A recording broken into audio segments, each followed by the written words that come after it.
Amém? Glória a Deus. Hoje, o culto de primícias, e o tema da nossa primícia é a transformação da nossa mente. Transformação da mente. E você vai aprender um pouco mais acerca desse tema nessa noite, em nome de Jesus. Então, você que tem aí, trouxe sua Bíblia, abra comigo no livro de Romanos.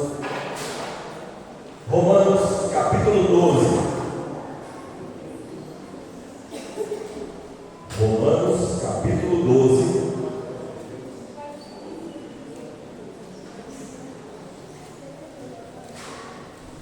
Nós vamos ler a partir do versículo 1. Romanos 12, 1. Glória a Deus. Amém? Todos se colocarem. Vamos ler então. Irmãos, exorto-vos pelas misericórdias de Deus, que apresentei os vossos corpos em sacrifício vivo, santo e agradável a Deus, que é o vosso culto racional.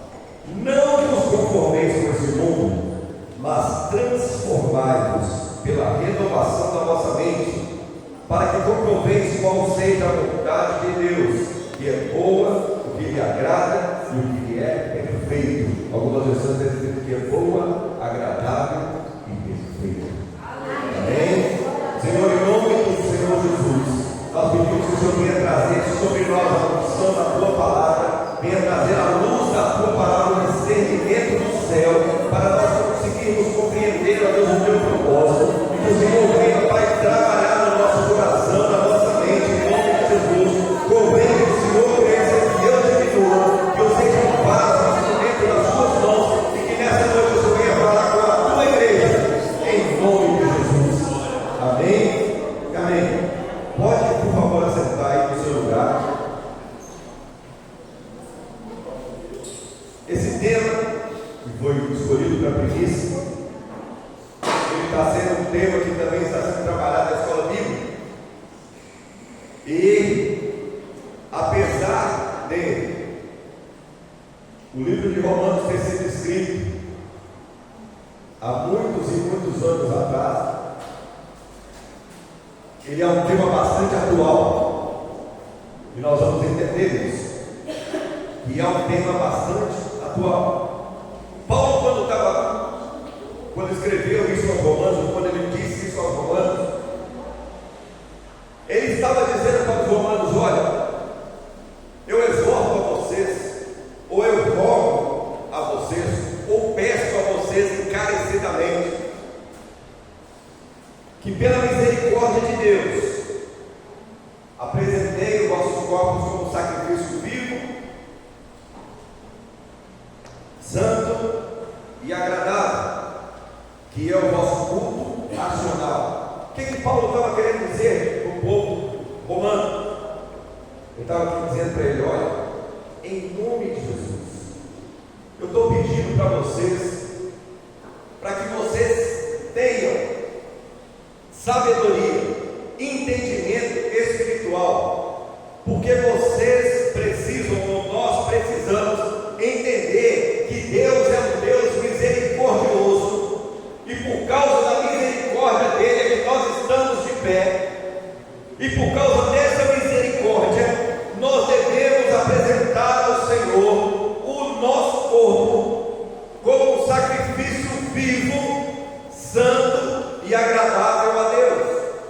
Paulo estava dizendo: você precisa entregar ao Senhor tudo o que você é. Eu acho que você entendeu. Você precisa entregar a Deus 100% de você. Deus não se contenta com 1%. Deus não se contenta com 10%. Deus não se contenta com 50%. Deus não se contenta com 99,9%. Deus quer você 100%. E apresentar o corpo a Deus como sacrifício vivo quer dizer que nós precisamos entregar a Deus o nosso corpo, para que esse corpo, que aparentemente é só essa matéria usado como templo do Espírito Santo e seja usado da forma que Deus quiser nos usar.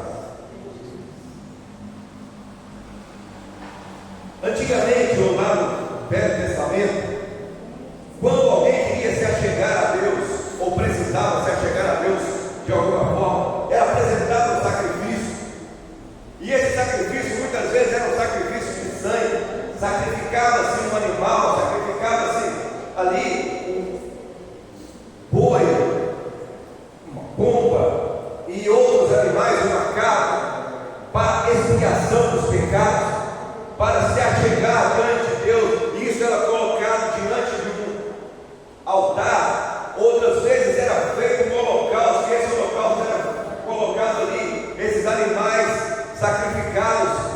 Nós vemos vários exemplos disso dentro da Bíblia. Um desses exemplos é Elias lá no monte, quando ele enfrentou os profetas de Baal lá no Monte Carmelo.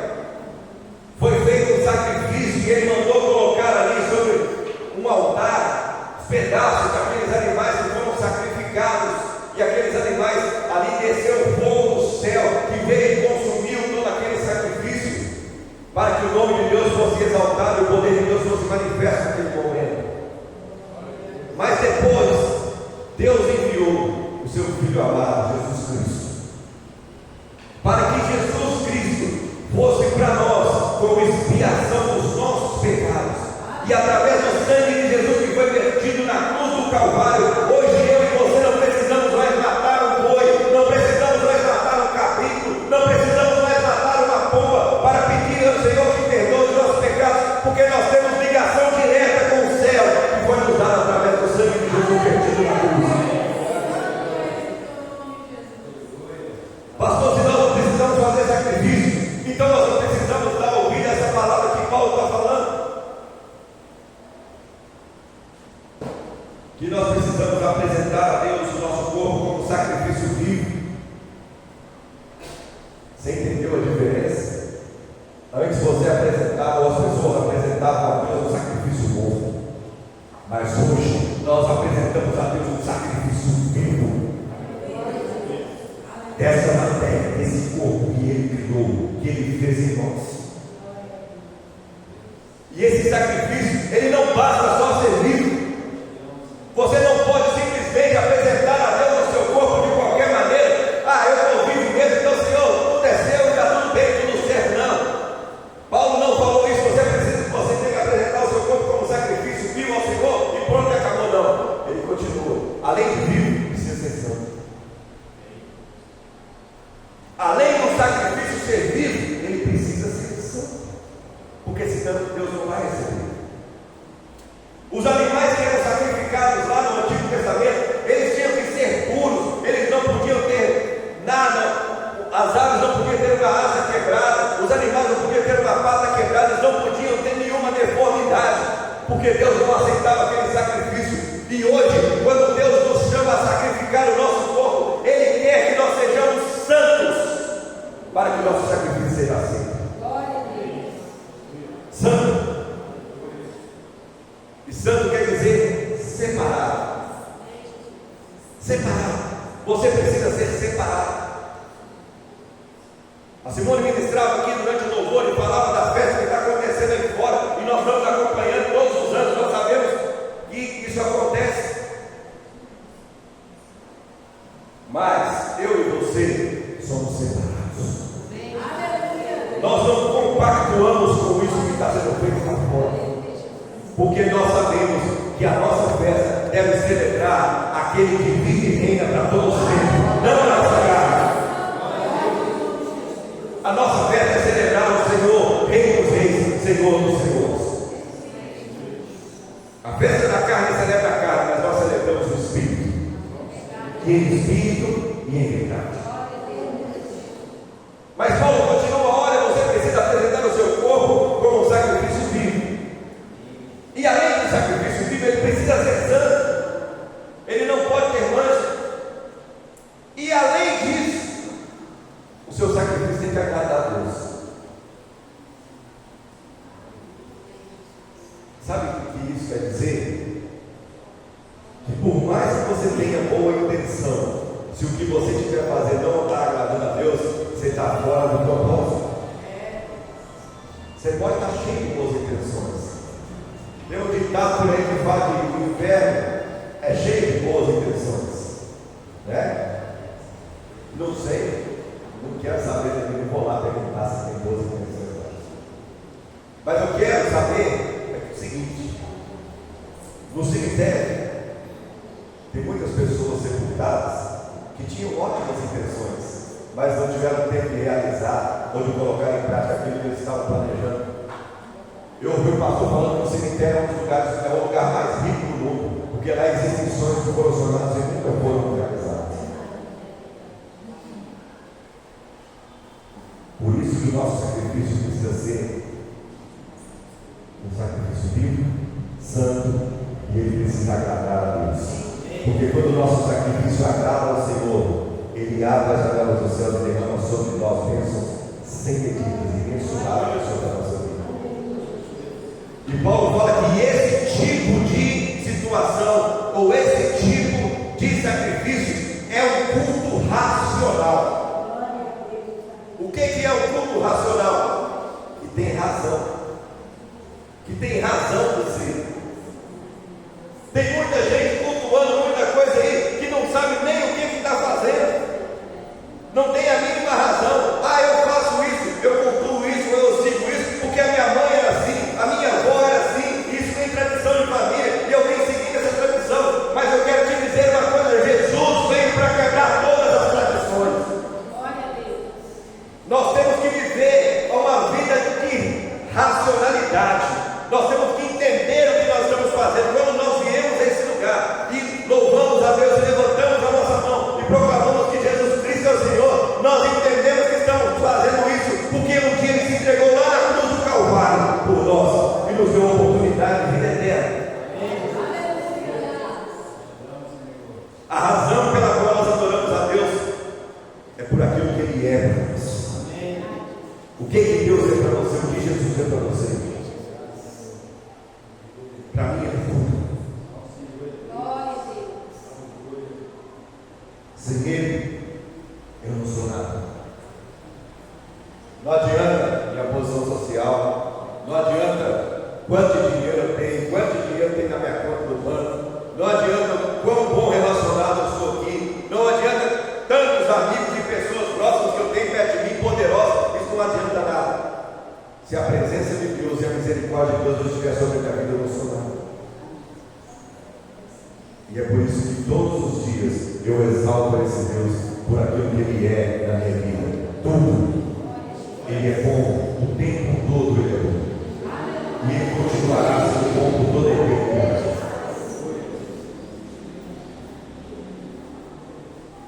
Esse é o culto racional.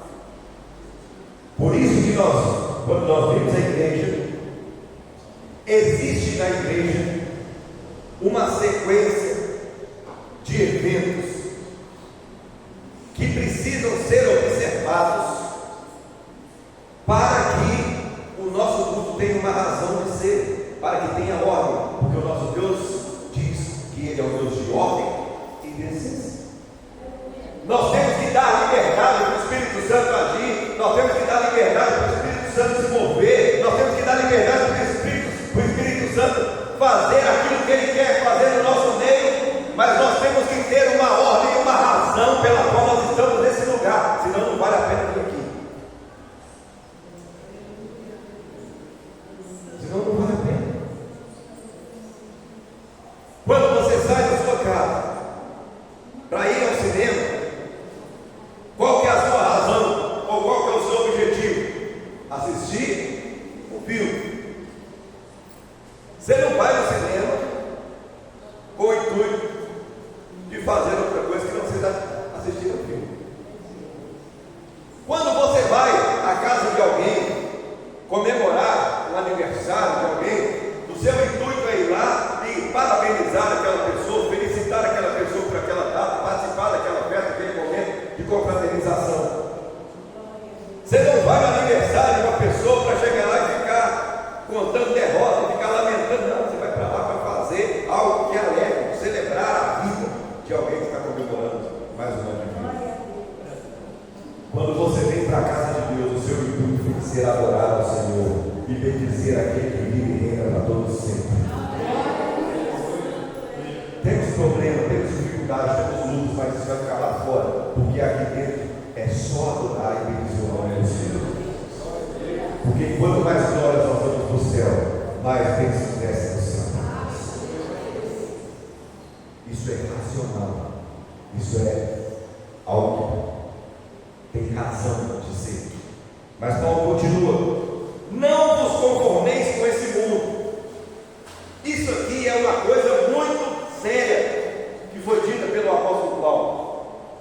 Porque Paulo estava dizendo lá para os romanos, há quanto? Vários anos atrás: olha, você não pode se conformar com esse mundo. Você imagina se Paulo vivesse hoje nos nossos tempos, o que ele diria para nós? Porque com certeza aquilo que os romanos tinham de opção para se desviar, para desviar a sua mente daquilo que é santo e agradável a Deus, era muito menos ou muito menor do que nós temos hoje. As distrações que são colocadas para nós hoje, elas são muito maiores, uma proporção muito maior. Então esse versículo faz muito mais sentido para mim e para você hoje do que fazia para o povo romano lá atrás.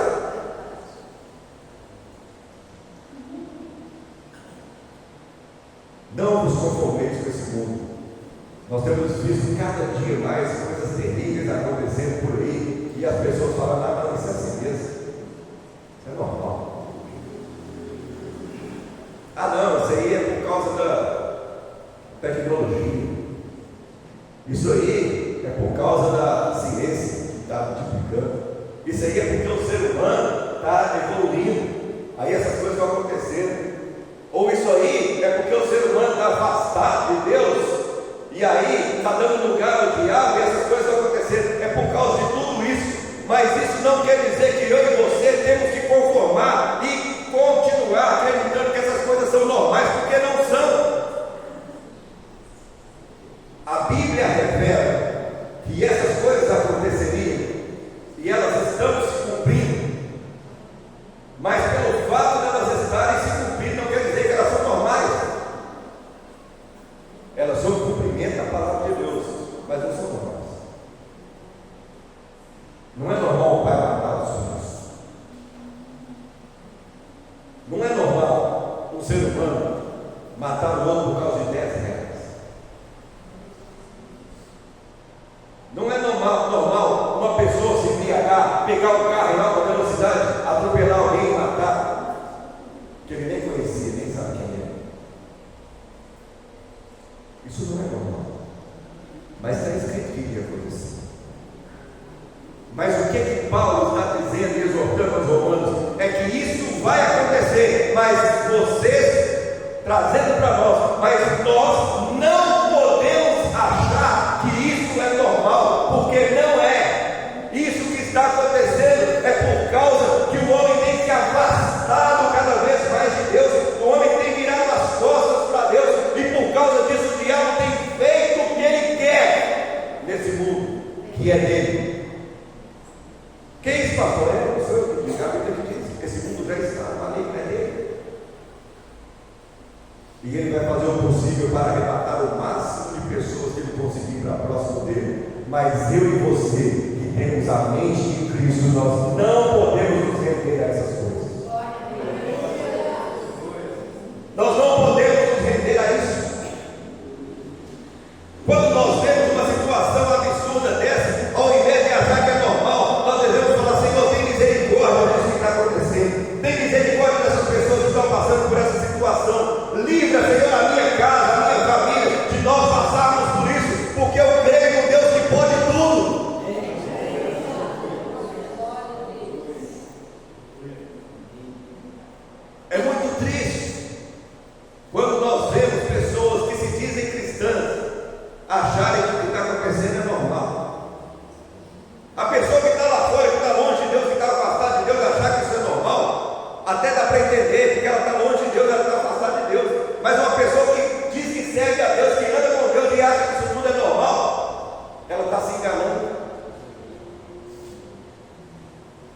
não está seguindo ao Deus verdadeiro, porque o Deus verdadeiro, através da palavra que foi dita pelo apóstolo Paulo, fala que nós não devemos nos conformar com essas coisas.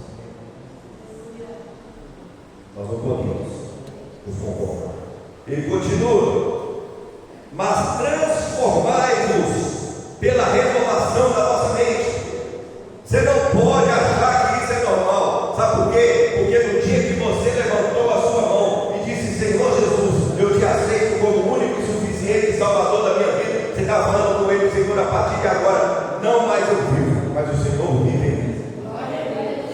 E se Cristo vive em você, você tem a mente de Cristo dentro de você.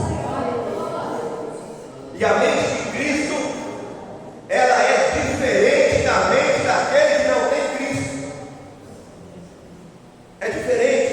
E quando nós vimos na presença de Deus, nós precisamos entender que nós temos que mudar, transformar a maneira como nós pensamos. Antigamente, nós pensávamos em levar vantagem acima de qualquer coisa, de qualquer jeito. Ah, não, eu quero ser bem sucedido, e não importa se eu tiver que passar por cima de alguém, não importa se eu tiver que tirar alguém do meu caminho. Hoje, o pensamento é: eu quero ser uma bênção, porque o Deus da bênção está comigo. Eu preciso crescer, eu preciso melhorar, mas isso não é a qualquer custo, isso é de acordo com a vontade do meu Deus, com o propósito do meu Deus para a minha vida. E se esse não for o propósito dele, que eu seja grande como eu quero ser, que ele cumpra o propósito dele em mim. Às vezes a gente quer ser grande demais e Deus tem algo mais modesto para nós, porque ele conhece o nosso coração. Ou às vezes nós queremos ser modestos demais e Deus tem coisas enormes para nós, mas nós não deixamos ele fazer. Agrada-te do Senhor e ele satisfará os desejos do teu coração. Confia no Senhor e espera nele, porque ele é a tua salvação, socorro bem presente na hora da angústia. É ele, é tudo por causa dele, é por ele, para ele que existem todas as coisas. Transformar-nos pela renovação da nossa mente. Tem muita gente que está fazendo isso do jeito errado. Tem muita gente que, ao invés de mudar a mente para aquilo que é bom, está transformando a mente para aquilo que é ruim, seguindo o exemplo que o mundo tem trazido, seguindo o exemplo que o inferno tem demonstrado. Pessoas que tinham temor de Deus, que depois de uma certa época da vida falaram: não acredito em Deus mais não, porque eu esperei tanto tempo Deus fazer as coisas da minha vida e Deus não fez, eu não quero saber de Deus mais não. Eu quero te dizer uma coisa: se Deus fizer alguma coisa na sua vida, ele é Deus, mas se ele não fizer, ele continua sendo Deus.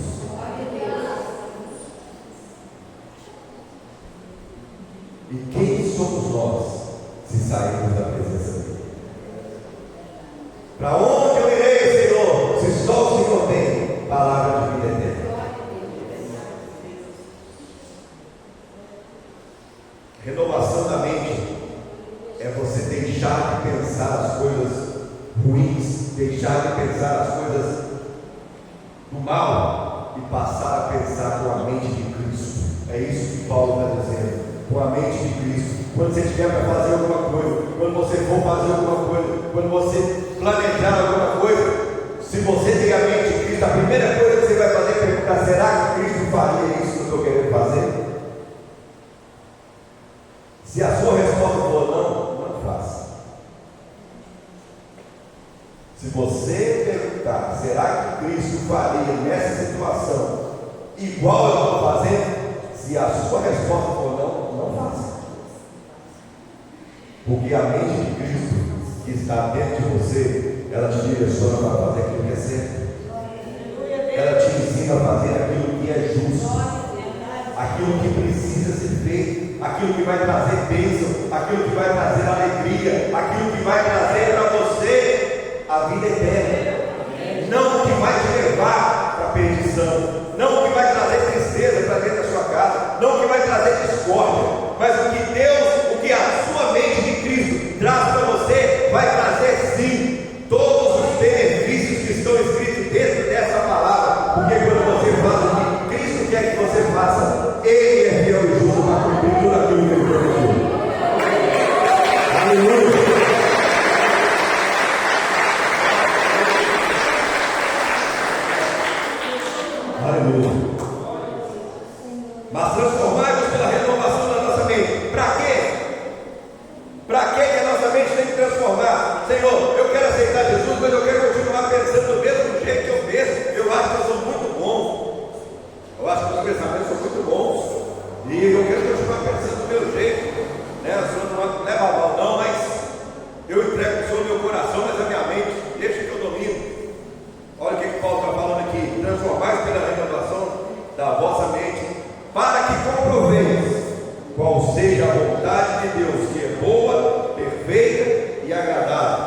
qual é a plenitude da vontade de Deus para a sua vida?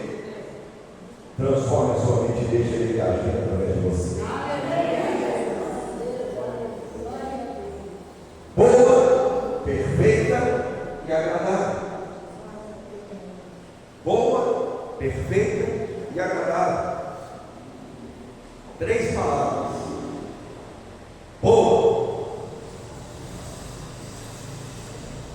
Acho que Paulo usou uma palavra até simples demais para falar o que é a vontade de Deus. Se hoje fosse para usar uma palavra, eu não diria que ela era boa, eu diria que ela é maravilhosa. Ela é sem medida. A vontade de Deus. Perfeito, porque ela não cabe dentro dela, ou no cumprimento dela, ou naquilo que ela diz de perfeição. Tem que ser perfeito. Tem que ser certo. Deus é um Deus justo. É certo? Você já tentou colocar em uma roupa, na casa, de um botão que é maior do que a casa? Você já tentou colocar? Passa. Você machuca o dedo, você rasga a roupa e não vai dar certo. Mas da mesma forma, se você pegar uma casa de um botão e colocar um botão muito pequeno, ele vai passar? Vai. Facilmente. Mas do mesmo jeito que ele entrou fácil, ele vai abrir facilmente. Sabe por quê? Porque aquilo que é perfeito e que é justo, ele tem que ser certinho. Ele foi feito para isso. Ele foi feito para isso. Se eu calço 40, não adianta eu querer calçar um sapato 36, porque não vai dar certo.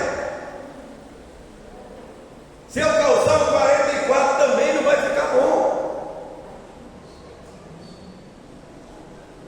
Porque o meu número é 40. A vontade de Deus para nós, ela é perfeita. Ela não é nem menor do que deve ser e nem maior do que como nós queremos que ela seja. Ela é perfeita. Ela é na medida certa para mim e para você. A vontade de Deus é perfeita. É um botão que casa certinho com a casa. Entra e pronto. Ela é perfeita. A vontade de Deus é boa, ela é perfeita e ela é agradável. Agradável. Quando nós estamos na vontade de Deus ou no centro da vontade de Deus, as coisas são agradáveis. Por mais difícil que esteja a situação, nós estamos em paz, porque nós sabemos que confiamos num Deus que pode resolver o nosso problema sério. Vamos instalar nos seus dedos, vamos piscar nos seus olhos. Ela é agradável, porque nós sabemos que nele nós podemos confiar, nele nós podemos esperar, nele nós podemos colocar a nossa vida, porque quando a nossa vida estiver nas mãos dele, ele vai nos guiar por caminhos tranquilos, por águas tranquilas, por pastos verdejantes, e vai nos livrar de todo mal. Ainda que nós passarmos pelo vale da sombra da morte, ele estará conosco para nos livrar, porque ele é poderoso. Ele é poderoso. Então é agradável estar na presença de Deus. É muito bom, porque nós sabemos que na presença de Deus vai ter dificuldade, mas a tristeza não vai tomar conta de nós.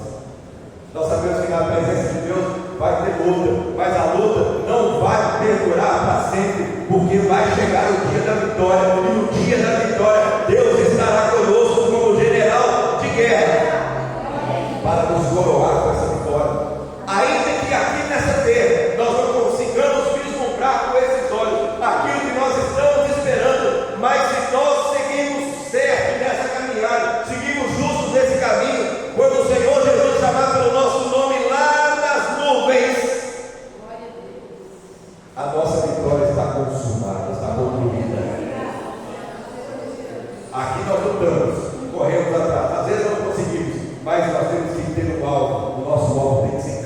que nós devemos estar preparados para o dia que Ele nos chamar, porque nossa vitória está lá com Ele, e naquele dia ninguém mais será capaz de tirar de nós aquilo que Deus vai colocar na nossa mão. Mas para chegar lá, precisa estar no centro da vontade de Deus, fazendo a vontade dele que é boa, perfeita e agradável, e transformar a nossa mente, parar de pensar simplesmente como uma pessoa comum e passar a pensar como um filho de Deus que vive de acordo com aquilo que Ele tem para nós e determinado por Ele. Amém? Fique de pé no seu lugar, em nome de Jesus. Feche os seus olhos. Fala com Ele. Fala com Ele. Senhor, me ensina o que eu devo fazer para estar no centro da tua vontade.